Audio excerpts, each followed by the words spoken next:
In this program we speak with Joe Salama and Jason Goldberg. Between them they've written a wonderful book called The Tao of Paleo that when you read it will take you through the nitty-gritty of paleo by following the story of the characters within the book. Since his entry into the world of paleo some years ago, Joe has been immersed in virtually every facet of this fascinating lifestyle, being the president of Paleo Publishing, producer of the Ancestral Food Summit, and more. Jason is a writer, a blogger, a martial artist, a mud racer, and a pilot who loves mentoring newcomers to the paleo lifestyle through his Paleo Padawan program. They've both got lots to say on how transformative the paleo lifestyle is, so let's join them and Alain now and find out what it is to live the life in the Tao of Paleo. Good morning, Joe and Jason, and welcome to the Low Carb Paleo Show. Good morning. Good morning, Chef. And good morning, Mark. Good morning. How are you doing? I'm fine, thank you. And you? Wonderful, wonderful. Can't complain. Okay. So let's talk about our guest. Indeed. Joe, our common friend, Shauna Young, is the person that recommended we talk to you. And so That's how we connected and we found out about your project and your book. So she's a very special lady. We had a great interview, and I'm glad she pointed us in the right direction towards you guys. So what can you guys tell us about your background? Let me go first. This is Joe Salama speaking, and I am an attorney, and I'm a mediator, a couple of other things. I do a fair amount of nonprofit work, and I sort of fell into paleo by accident about 3 years ago, and it got me off my attention deficit disorder medication, and it made me feel younger, look better, gave me more energy, and just made me overall a much happier person. And ever since then, I've spent pretty much all my spare time working in the paleo world to try to get the word out to more people, try to convert people. I think I have between 600 and 700 people I've gotten onto the paleo path so far, and I'm just getting warm as far as I'm concerned. There's a whole world to save out there. Yeah, and this is Jason. Let me first remark that, in Joe's case, it would be hard to look worse, but that's, just my opinion. So I'm actually an airline pilot by profession. And the comedian as well, right? Yeah, but I'm not quitting my day job, that's for sure in that regard. But very similar to Joe, I was facing some physical challenges in spite of, in my view, eating well and healthily, being almost a fanatic exerciser, a former university athlete. Came to paleo just as a result of just not being satisfied with the way I was feeling. As for what I do now, along with the projects that Joe and I put together, I run a program called the Paleo Padawan program, where I mentor people through 30 days of transition to the paleo lifestyle. And I think last check I'd put 330 people through the program. So right Awesome. now my emphasis is kind of, we use the term paleoing it forward. And what that means to us is that our big focus right now is sharing what we've learned and trying to change the world by helping other people get healthy. And he hasn't crashed an airplane yet, by the way. That's not yet. Just give me some time. Yeah, that one time was never proven. Yeah. We used to have a rule against having lawyers on the show, but I guess we can make an exception for you. That's good. That's very good. I wouldn't want to have to see you guys, of course. No, of course. But we know it's good to know. It's good to know the right people in the right places. You never know. If I can help you at all, you know where to find me. Okay. So you do what kind of law do you do typically? Is it? There's no typical case. I've done employment. I've done medical malpractice on both sides. I've done insurance defense work. I've done personal injury. I've done criminal law. I've done family law. And I do a lot of divorce mediation. So couples who are divorcing come to me and we work through it rather than them suing each other through their divorce and it being very painful and protracted. Do you do paleo divorces as well?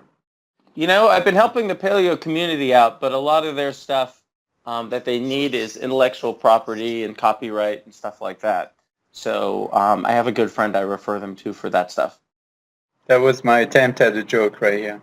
Okay. I haven't seen any paleo divorces yet. I've seen a couple paleo marriages.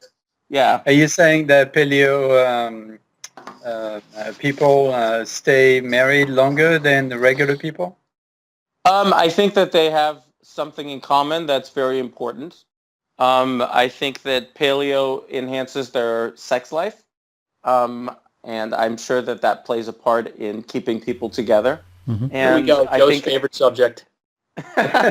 And I think that, generally speaking, when you're paleo, you try to improve your body and your lifestyle and your health, whereas the traditional marriage, people tend to let that go because they were only maintaining it for purposes of their single livelihood.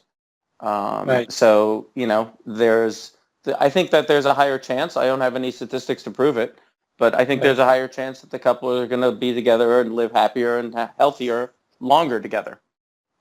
Have you seen cases where one is paleo and the other one is not, and it creates some difficulties? Yes, that happens a lot.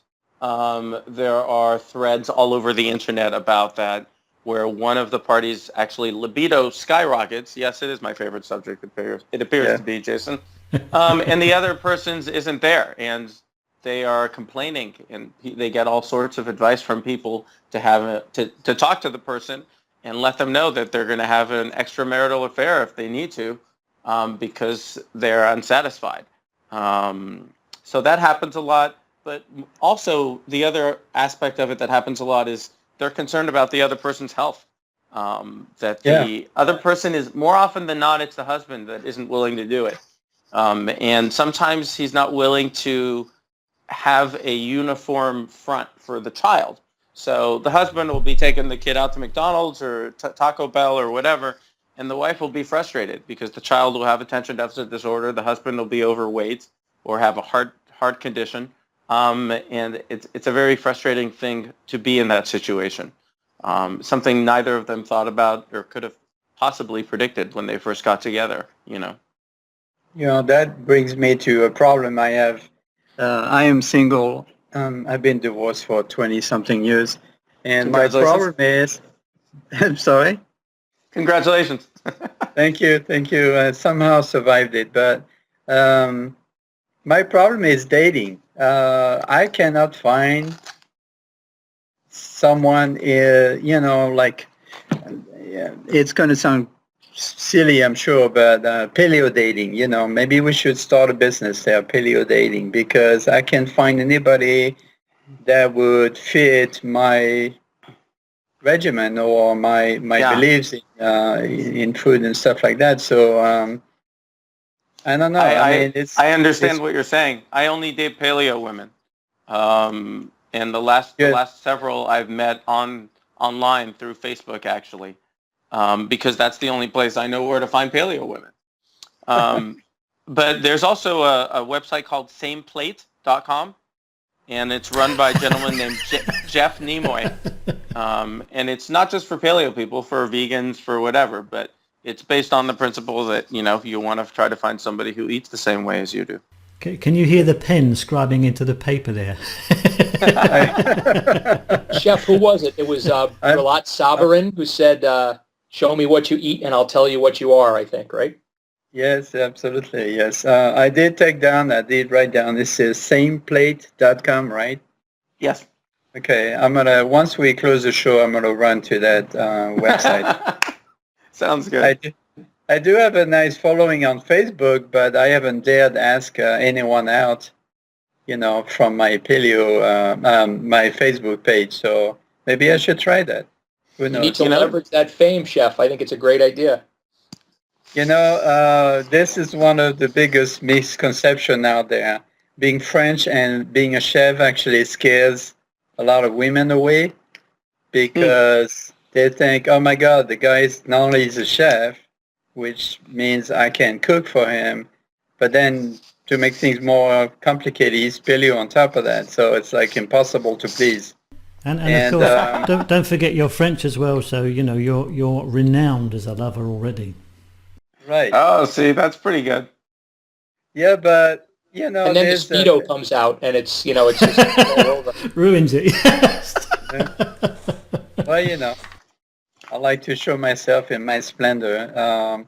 But the truth is, a lot of American women seem to be very cautious, if not downright suspicious, about French men because they think, they see all these movies and they think all we do is cheat and have threesomes and ménage à trois and all these kind of things going on, and so it makes my life difficult because that's the way. Okay, let's change the subject. I think we need to get back to you now. Sorry. Well, Mark, feel free to cut out this whole section if you want to. For a small fee, I'll cut anything out. There we go. What brought you guys together? How did you connect, and how did you start this project? Well, Joe and I were both members of a social group that we're no longer a part of, but we became friendly, and Joe had been kind of on the paleo path for a while. And as not that friendly, by the way, we kept it professional. That was a question I was noting, actually. At any rate, Joe had gone down the paleo path, and he had kept in touch with me over the course of well over a year. And Joe, being the guy that he is, was always very polite, but had recommended to me on a number of occasions that I consider trying the paleo lifestyle. And I just as politely just ignored him. I thought to myself, I'm a former college athlete. I'm healthy. I eat right. I exercise like crazy. Fast forward to a kind of a big change in my life where I decided to myself, well, I really should be open to some new ideas.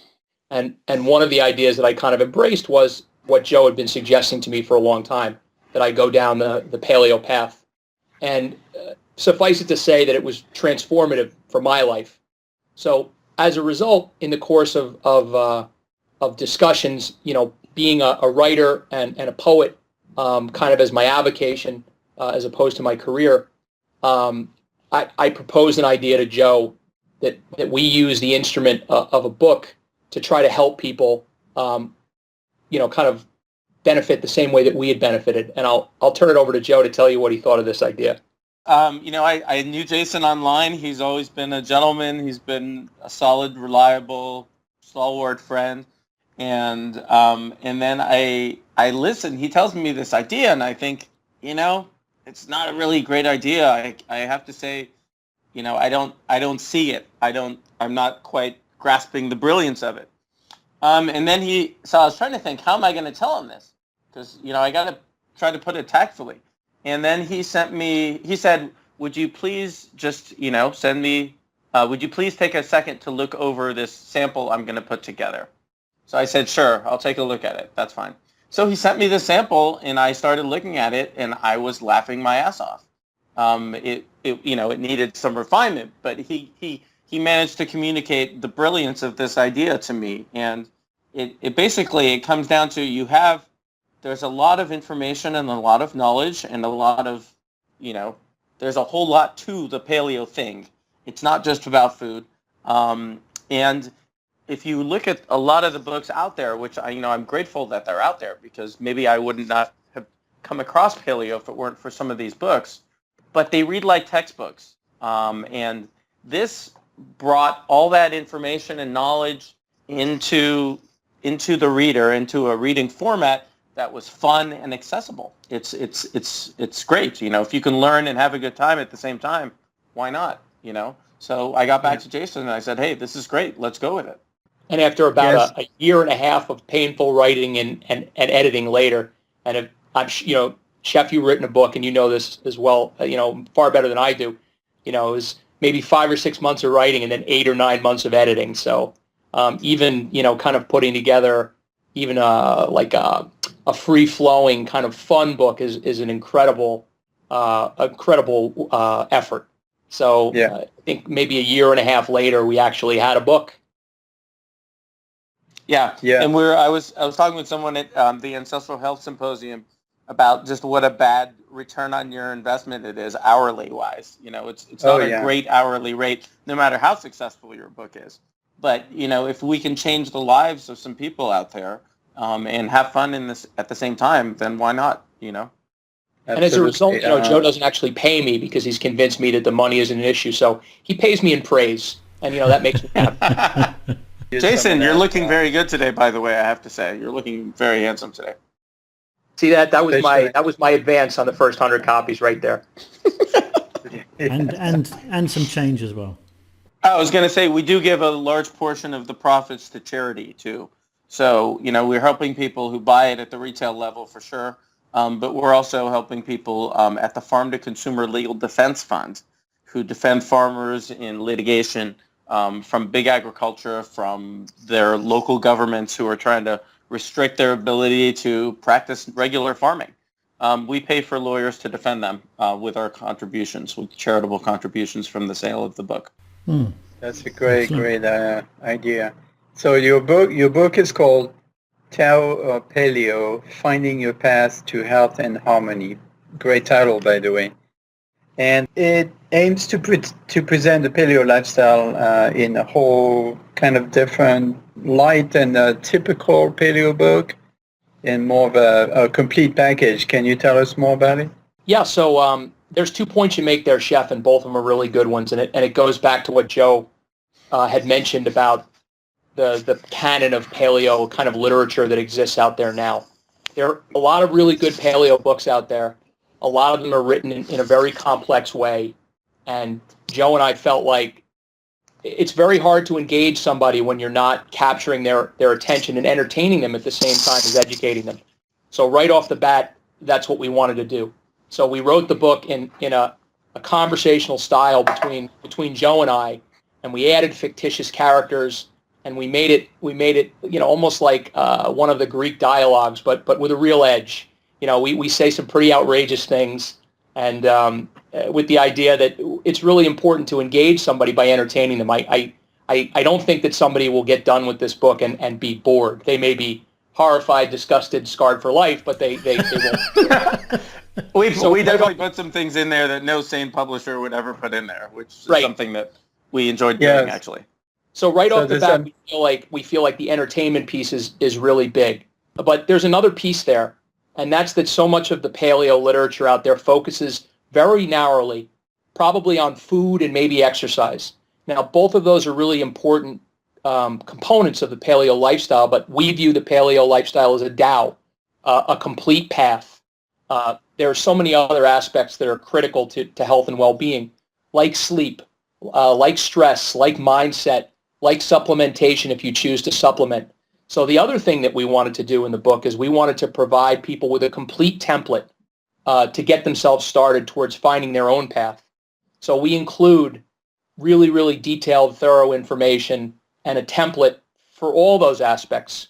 We feel like if someone's to be successful in transitioning to a healthy paleo lifestyle, they need that complete package. So I think those two things are what we tried to do when we put the book together. And one of the things that's been lacking just generally with anybody is they whether or not they see it as a diet when they first start, they have trouble maintaining it, unless they realize that they're going to have a heart attack, unless they stay the paleo path, unless they have a disease that they're managing like MS or attention deficit disorder, whatever it is. A lot of people have problems maintaining it. So unless you get the psychological component in there about how you need to be able to think of yourself, think of the way you eat, and think of it relative to other people who you interact with every day, some of whom do it one way, some of whom think you're crazy, some of whom are criticizing you. Unless you get that mindset in place, it's really hard to sustain the paleo lifestyle. In this country, I think we need to explain to people, and I'm doing that constantly, is that the paleo diet is not just a diet. Don't look at it as just a way to lose weight, because that's a wrong way to look at it. Look at it as a lifestyle, and that's the way I approach it in my books. And when I talk to my clients, is that we should not focus on the food diet part of it only, but the whole picture. Absolutely agree. Absolutely agree. And I'll add that we find that, some people in the paleo movement who have written books or who depend on this for their livelihood get very proprietary about what they do. Joe and I wanted to build bridges when we put this book together. So as a result, a whole section of the book is devoted towards recommending other really capable paleo practitioners, whether they be nutritionists, whether they be physicians, whether they be sleep specialists, whether they be mind trainers. We feel that it's far more important to kind of spread the word and it's much easier for us to do that by recommending this wide array of specialists than kind of trying to present the misguided opinion that the answer to everything you could possibly want is in this book. It is a complete solution for, anybody who, whether they're starting out or not. But we also want to encourage people to seek out, because no two people are alike. And although it gives you everything, depending on where you are on the spectrum, some people are going to need a lot more time and attention with one particular area, or will have a challenge that fits one of the specialist's skill set very well. Mm. And they're all really good people, and they're all friends of ours. Yeah. And they're all really good people. That's important too. Yeah, to a certain extent. I mean, that's what Alain and I have been doing with the Low Carb Paleo show, and what I also do with the Low Carb Mag is that we see ourselves as a channel for knowledge, and providing the knowledge is good, we don't care who it comes from. Absolutely. There's no jealousy there. There's no Alain and I trying to sort of stamp our mark on anything. We're here just to get the right information to people who need it. End of story. That's right. I did like the read of it, how it's a conversation between two people, and you have some pretty bad jokes in there, and puns and play on words and all that, but it makes it more interesting to read as well, because it's more, the public seems to need that kind of information in a more entertaining way than the typical book. I mean, Rob Wolf does a wonderful, wonderful job making it easier to understand the paleo lifestyle in general, but you guys go one step further and make it more kind of a, fun, but yet all the information is there, and it's easy to read. And unfortunately, in this day and age, it seems that that's what's needed to get attention from people. I just wanted to emphasize that we were very careful to include the science to explain why things happen biochemically, to kind of get at that next level of information, because we understand that there are a lot of people who are wired to kind of need that. There are people who acquire information and process it on a very emotional, intuitive level.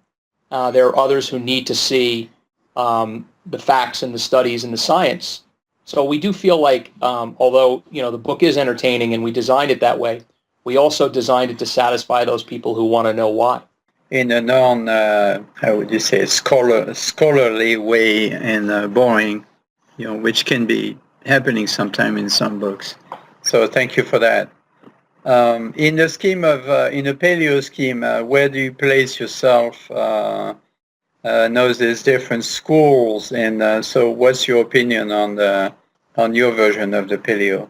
I think that the main controversies in the paleo community, I think, are generally focused around carbohydrates. Their resistant starch is pretty trendy right now.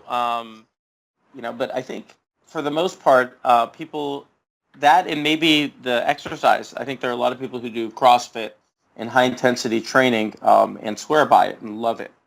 So, right. I think if you look at the average American's diet and the average paleo lifestyle, I think we're a lot closer together than people think. And that, we are all on the low carb, technically, nationwide, we're definitely in the low carb category. That being said, I think Jason and I can agree that we do better, he and I do better, with more carbohydrates. still within that small window, they're all clean carbohydrates, and there's pretty much a limit on how many clean carbohydrates you can eat in one day, because you're not eating sugar and you're not eating, high fructose corn syrup and that kind of stuff. So, but within the window of paleo carbohydrates, I think we both are on the broader end, but we recognize that some people do better on the narrower end of that. Okay. What, in your opinion, what is clean carbohydrate so that we can be more specific? I was going to say, we're pretty orthodox paleo in that regard. We recommend that you stay away from grains of any type. So the clean carb and obviously sugars, processed sugars, and that you limit your fructose intake. So you're restricted to starchy carbohydrates like sweet potatoes, like squashes, and similar kind of starchy, white rice if in fact you're really physically active and if you can tolerate it. So pretty much the orthodox Right. orthodox paleo carbohydrate sources, the non-grain, non-sugar sources. Right. What about fruits? Do you recommend fruits? Well, biochemically, of course, fructose does not spike insulin, but fructose does depress insulin sensitivity, which we view as kind of a bigger problem than insulin spiking. So whereas fruits contain micronutrients and antioxidants that are healthy, we recommend generally the low fructose fruits and in moderation. That's our position there. Plus, you get the fiber from the fruit that you don't get from juices. So I personally recommend eating the whole fruit, not just the juice, just the skin and everything. So you get the fiber, the vitamins, and the minerals, not just the sugary hit that you get from juices. And it's amazing. I mean, it goes back to the bigger picture here, because we are talking about it's very simple when you look at it all. Just eat the fruit the way it was meant to be eaten. Don't put it in a machine. But it's often very hard for people to pick apart and understand why they have to deconstruct and not primitivize necessarily, but simplify their lives. And it requires a lot of explanation for people to understand. It's a complex concept to deconstruct yourself into a simple lifestyle. But, that's a big part of it, is just eating food the way it was meant to be eaten. One of my colleagues the other day from work was insistent that, it was very important that she blend and macerate her fruits and vegetables so she could have her smoothie in the morning. And what I said to her is, look, you can do whatever you want. And certainly doing that is far superior to kind of going out to a Wendy's or a McDonald's and having a cheeseburger and fries for lunch. Or a Jamba Juice even, Yeah, or a Jamba Juice. But I did explain to her, your body is designed to digest the food with the fiber, and you're basically pre-digesting those fruits and vegetables when you macerate or create smoothies or so on and so forth. So obviously the benefit of eating those fruits and vegetables is not going to be as high metabolically as it would be if you ate it the way you were designed to eat it. That's true. And another thing about fruit fiber is it provides a very good medium for stomach bacteria to thrive. Absolutely. Right. I understand the reasons behind the juicing, but I feel that you're eliminating a very important part of the food, which is the fiber and everything that comes with it. Plus, when you eat the whole fruit, there's also a chewing, digestive enzymes going on, and there's the pleasure of actually biting into a fruit, whether it's a crunchy fruit or a juicy fruit. So there's also the pleasure of eating the fruit, and it's highly portable, where if you do juicing or even smoothies, you need equipment, you need all sorts of... why not just go back to the basics and just eat the fruit, as long as it's a good quality fruit, and just eat the whole thing? I think a lot of the problem comes from, we are a culture of convenience. We want to spend our drive on the way into work sucking down our breakfast through a straw. We've kind of, unless there's a birthday or something like that, we, culturally speaking, not me personally, we don't eat food with one another as often. I know it's something that's important and valued, at least in the stereotype in my mind in France. Right. But that's something that that people have lost. And spending time preparing a meal and spending time eating it without the television, the radio, without anything, just looking at each other, talking about our days, and enjoying that ceremonially, almost ritually, has been lost. So the appeal of, okay, well, I need to get my nourishment in while I'm on my way to go to the tanning salon before I go out and see all my friends at the club. I'm not going to have time to eat, so I'm going to go ahead and, like Jason said, macerate a whole bunch of nutrients and gulp it down and not think about the process and the biochemistry or anything, because it's just I want to cross this off my list instead of I want to enjoy it for the sake of enjoying it. Right. And speaking about convenience, what is more convenient than grabbing an apple or an orange or a banana instead of transforming into something else? Just eat the real thing. Yeah. I mean, that's just my, my French point of view is a little, behind all of this is that don't make it complicated. Use the KISS principle. Keep it simple, silly. That's right. Yeah. And, I know that you're actually the keep it simple, stupid. Yeah. Well, I'm trying to stay polite online, Obviously, I'm French. I live in America, and I've been observing that for a long time, is that Americans in general have this concept of being constantly busy, as opposed to take the time to enjoy life, family, friends, food. How do you explain that? Well, there's two ways to get at it. I mean, why are Americans that way? I think you would have to do like a big sociological experiment and, the Puritan work ethic and all that jazz. But we have a way of explaining it to people about why they need to change their view. We kind of make fun of it in the book by introducing a character who's like a flagrant workaholic who by the way has a French last name, ironically. But we present it as twofold. First of all, there's solid biochemical reasoning for you to play and reduce your stress and reduce that kind of running around all the time, being busy mindset. And it has to do with cortisol and stress reactions and how those reactions affect your overall wellness.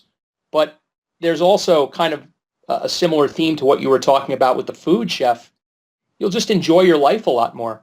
If you spend your time running around, being busy and don't, sit around to smell the roses, the next thing you're going to do is look around and you're 96 years old and you're on your deathbed going, geez, I missed all this fun stuff. So we try to introduce it in two ways, both as a biochemical proposition to improve your health and also as another KISS principle proposition to say, hey, you're missing out on a lot of really great stuff if you don't spend some time playing, whatever that means to you, whether it means, Joe likes to dance around pretending he's Britney Spears and singing. Only in my underwear sometimes. Yeah.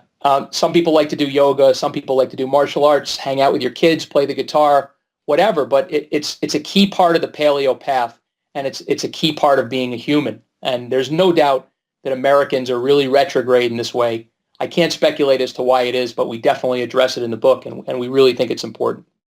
Right. Another issue I had, it always puzzled me in this country is as opposed, Europeans are getting a little bit that way now because the American way of life, unfortunately, is gone across the Atlantic. But I never understood, this focus on constantly exercising and focus, running and this and that. So you eat really bad food, and in order to lose the weight you gain by eating bad food, you go and exercise your buns off, and you're wasting a lot of time and money doing so. Why don't you stick to the basics and eat healthy food to start with? This way you're not going to spend a lot of time at the gym and spend more time with your family. How's that? Yeah, a lot of people, go into the frame of mind that they, if they want the six-pack, they need to do 4,000 sit-ups a day and run 30 miles or whatever it is. But I think more of the paleo community, or most of the paleo community, I think it's safe to say, is in tune with the fact that the body is primarily made in the kitchen, not the gym. And this, I think it goes back to what I was saying is, when you compare ourselves to the chronic cardio rest of the world who's slaving away on the Stairmaster for hours at a time, I think most of the paleo community, even, the ones that do CrossFit, have come to understand that they see better results with less and more high-intensity exercise than they were otherwise led to believe. Right. Joe and I, get into this extensively in the book in our chapter Move, and the American paradigm of, running 500 miles a week and then in between going to boot camps where some guy who looks like Louis Gossett Jr. in The Officer and a Gentleman screams obscenities at you and makes you do push-ups till you throw up, and everybody thinks that's really good. I think Joe and I are much more minimalists in that kind of a very reasonable regimen in terms of time, a little higher intensity, really will propel your fitness. As Joe said, a lot of your fitness is made in the kitchen, but a lot of it's also made in the hormonal reaction that the right kind of exercise sets up in your body.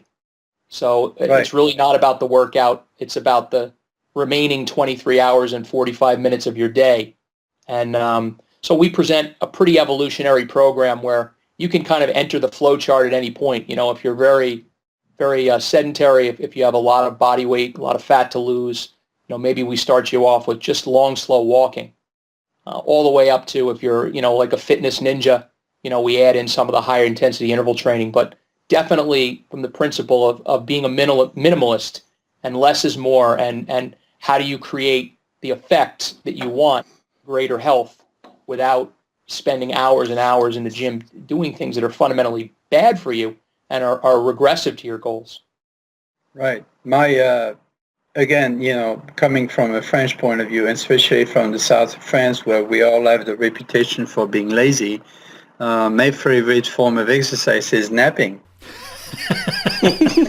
Well, it's very hot there, Jeff. But, there's that. I do recommend... Is that intensive napping, though? Intensive napping, but not high-intensity napping, that's right. Not the kind I never understood this power napping things, That's another American concept I just can't... Yeah, I think it's the whole interval napping. It's a different whole philosophy from high-intensity napping. So, Louis Gossett screaming at you while you nap. Right. That's high-intensity napping.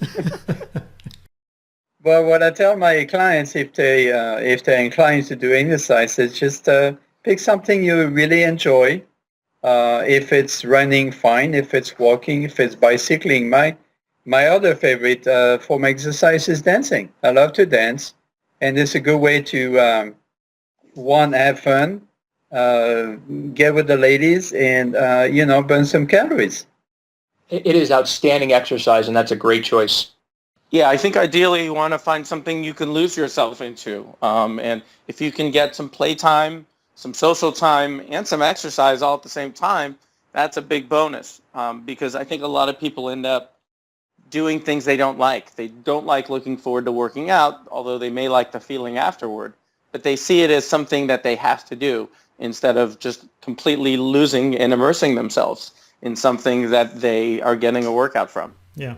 Both Alain and I like salsa, and it's a great way to have fun and get good exercise.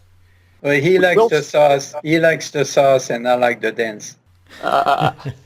We will say though that a lot of the people that we've introduced some of the basic principles to, which in our case are basically walking, lifting heavy things, doing some of the interval work, particularly sprinting.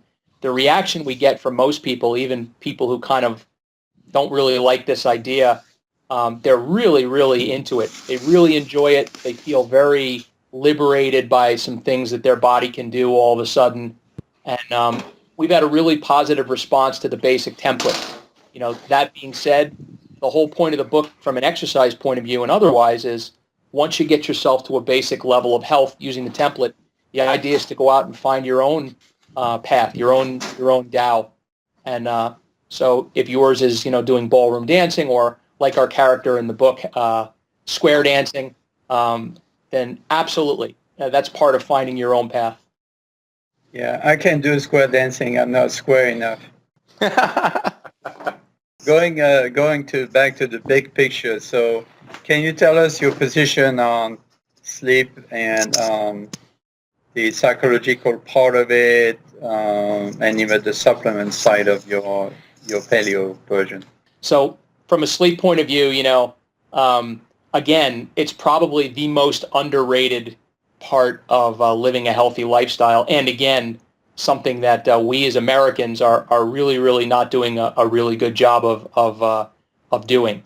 All the research, including some really, really large and very thorough cohort studies that follow subjects for years, show that there's a direct correlation between sleep and health. And it's a hormonal issue having to do with body leanness and leptin and ghrelin.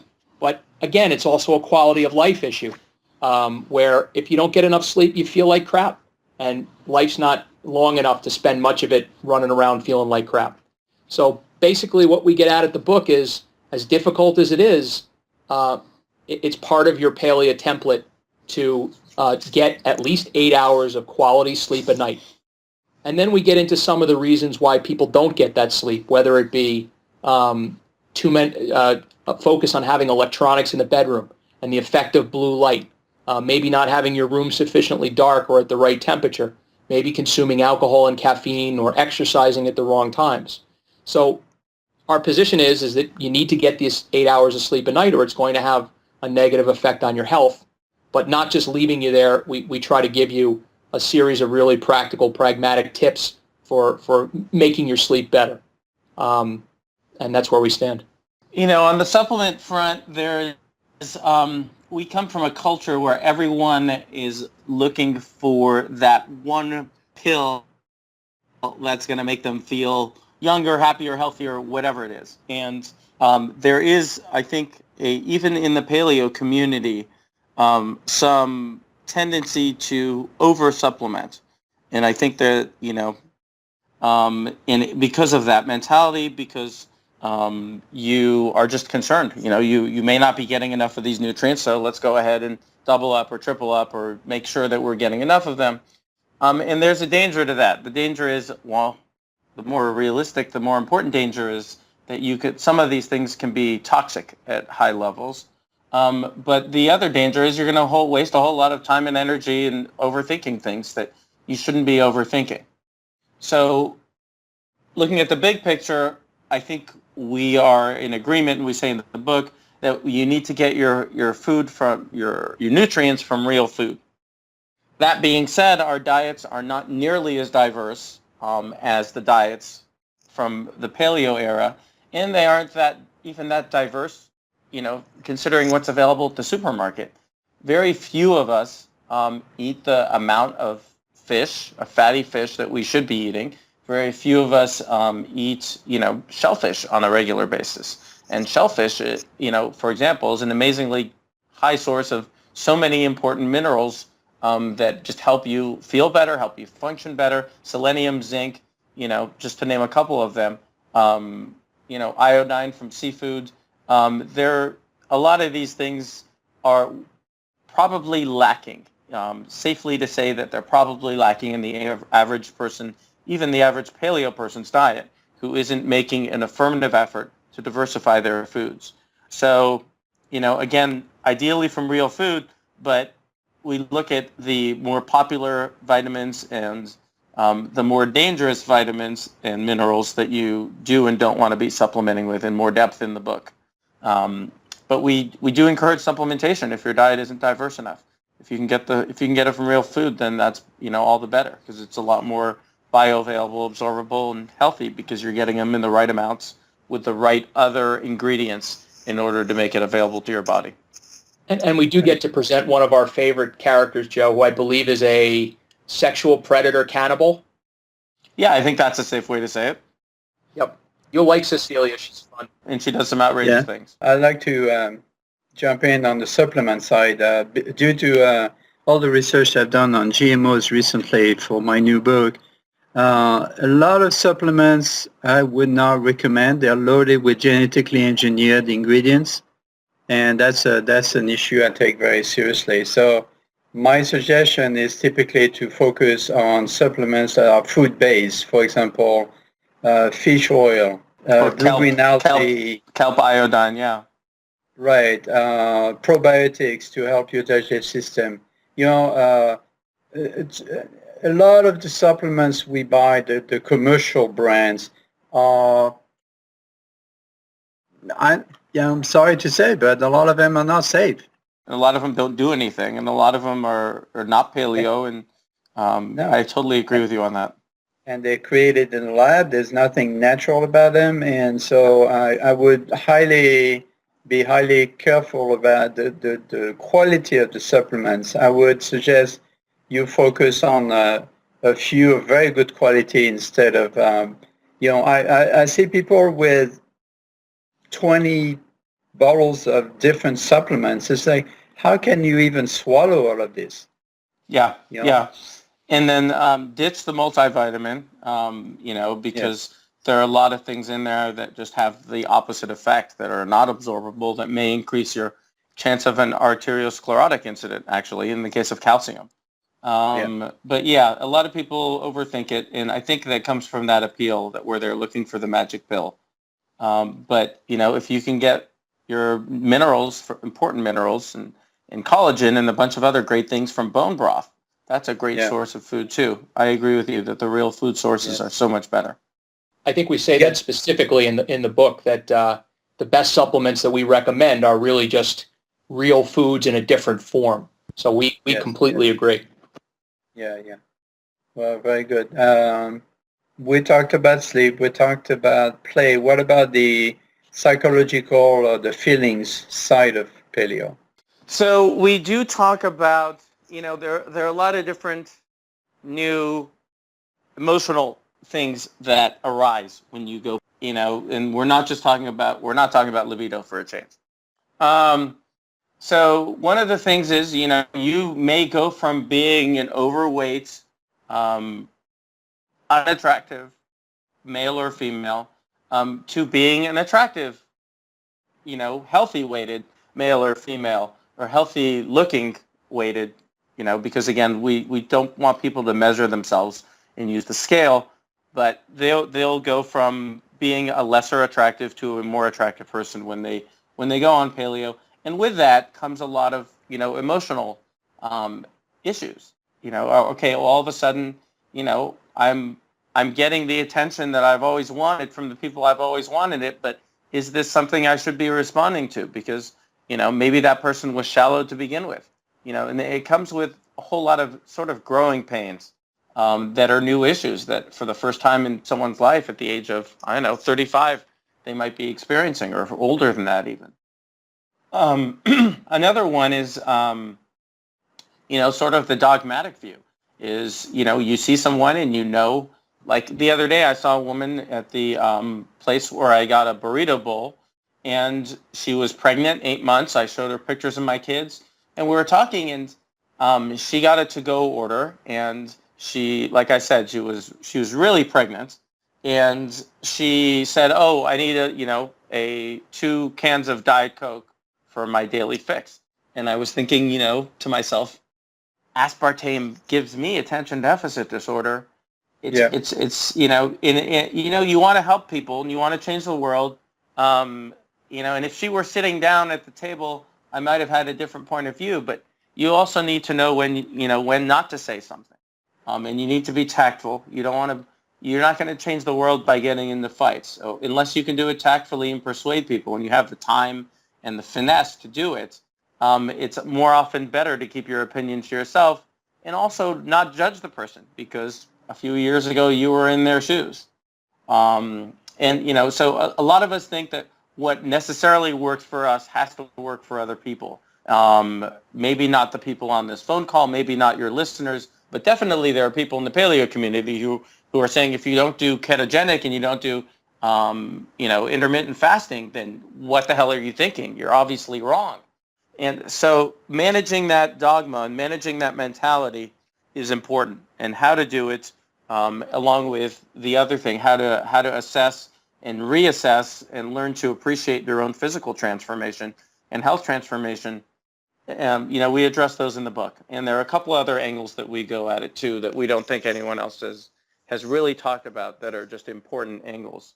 But that kind of nutshells it for you.